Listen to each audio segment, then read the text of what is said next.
Hey, how's it going? So in RuneScape, we all started in the same place with the same stats with the same amount of knowledge of the game.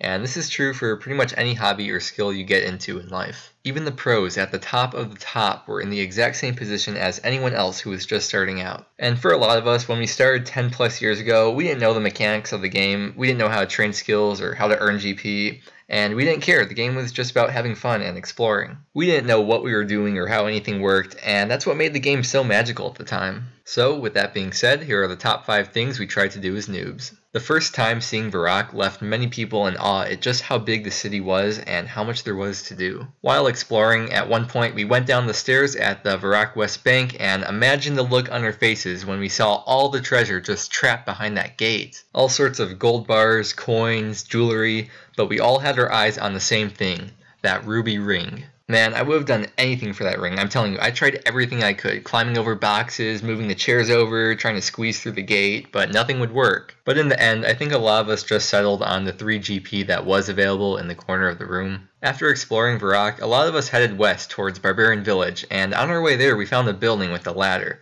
The only problem was the door was locked. We tried running around the building to find a hidden door or secret entrance, but there was none. Lots of players went in and out of this room, so we asked them to let us in. They told you to trade them, but you didn't know how to trade, so they taught you how to trade, and then they gave you the key to the room. After thanking your new friend, you finally made it inside the building, and as you went down the ladder to explore, you wondered, who got the very first key to this place? Let's take it back to Lumbridge now, where we all started our journeys after leaving Tutorial Island, and back then we only knew it as the mainland. The first thing so many of us did was run over the bridge to start killing the goblins. A lot of them kept dropping armor pieces, which was pretty cool, but then there was just one piece that didn't fit. It looked so cool and you didn't see anyone else wearing it, and you tried everything you could to fit into it. After trying everything you could, you eventually resigned to the fact that you just weren't the size of a goblin. But that was okay, because you took it over to the general store, and when you saw how much you could sell it for, your eyes lit up. 16 pieces of gold were a lot to you, and you jumped for joy at your newfound wealth. You became more and more experienced as time went on, and you saw the old man with the blue party hat in Draynor Village. You knew it was worth a lot, but you wondered what made him so special to have one. So you went to talk to the banker dude outside of his house, and you found out about the bank robbery.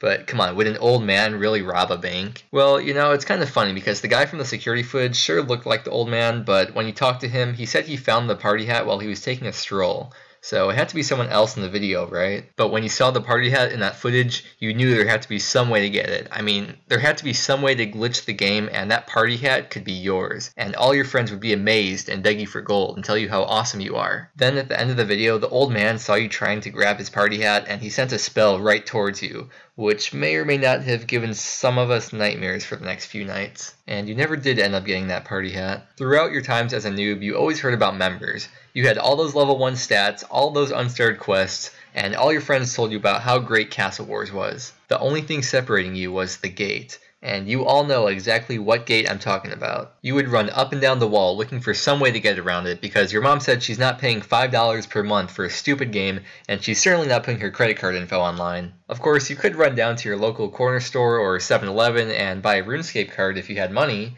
but so many of us weren't blessed with that privilege at such an elementary age. Unfortunately, bonds did not exist in the game back then, so if you didn't have any real cash, you were out of luck. But with that gate, man, I got my hopes up so much. It was such a tease. I never even got membership until almost 3 years after I started playing. But you know what? It was probably for the better. Sometimes people aren't ready for members worlds and the responsibilities that come with it. Being a noob in free-to-play kept us young in the heart, mind, and soul. And without that, we wouldn't have ended up having the same experiences and adventures we had.